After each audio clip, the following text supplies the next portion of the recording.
Shalom, shalom. Welcome to 7-Minute Solutions from the NETIV Center for Torah Study, located in Humble, Texas. It is a delight to be back with you again after a short hiatus in recording the 7-Minute Solutions.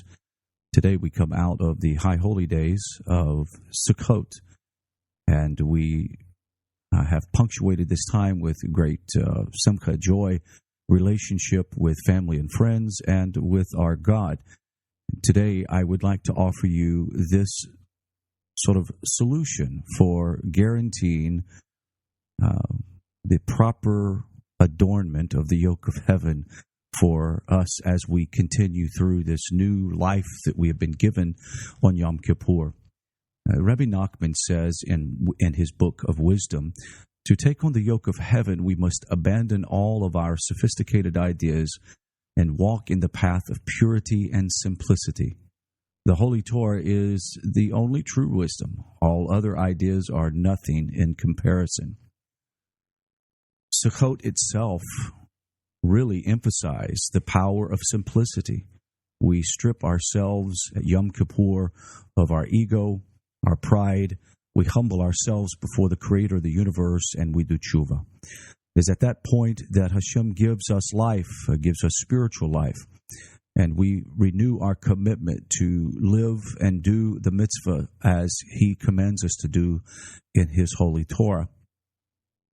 As we make this commitment, sometimes we can be overwhelmed by the enormity of the task to take on mitzvah, to take on the yoke of Torah.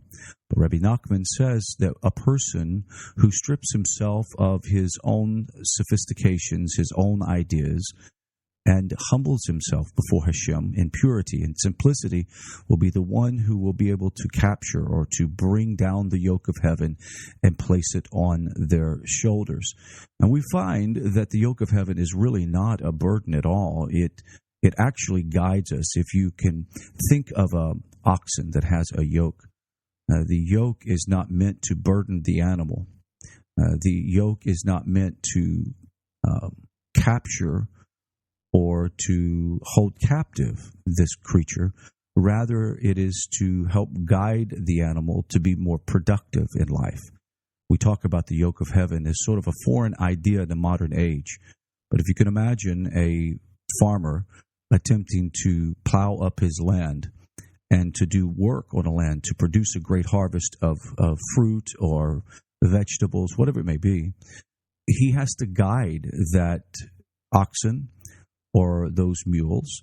And to guide those oxen and mules, it takes a considerable amount of labor on the part of the farmer or the rancher, the person that's taking the reins in their hands.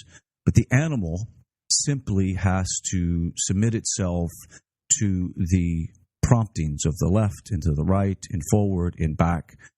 And it is the rancher who ultimately ends up guiding this animal to furrow the lines, to till up the soil, to help prepare the soil for a great harvest. The animal does not stop at the end of the day and say, look at all that I have done. Rather, look at what my master has accomplished by my simplicity and submission. When we come to Sukkot, we go out of our homes. We sort of disconnect from the material world to go into a very simple existence of the temporal world of the Sukkah.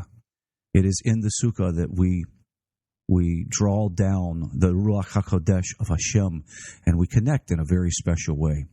And it is this sort of simplicity that we start our new life. So the encouragement for you and I is that we actually continue this process of submitting ourselves to the Master with simplicity, without our own sophistications. You see, the oxen would apply its own sophistication if the Master says to turn right but the oxen decides to turn left or to stop. You see, our own sophistications limit our ability to fully carry out the mitzvahs that Hashem has given us. As we wake up each day, we take upon ourselves another prompting from the great commandments found in the Torah to pray, to do hididabut, personal prayer, to devote ourselves to tzedakah, to giving, to charity. It is in all of these things that we realize that Hashem is not expecting you to do more than just be simple, be practical, and connect to Him through His Torah and through His commandments. May you be encouraged this week as you sort of refit and retool your relationship with the Creator of the universe. May you wake up each morning with a new sense of obligation to see your relationship with Hashem as more of He is the master and He is the one who guides you each day. You don't need to worry about what the final outcome product is going to be. You trust the master that He will guide you.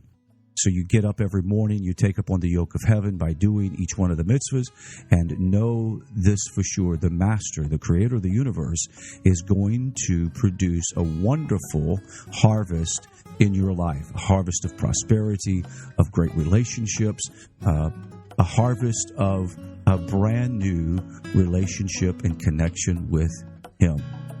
I pray that these days of your new life coming out of Yom Kippur and Rosh Hashanah are filled with delight and joy as you serve the Creator of the universe.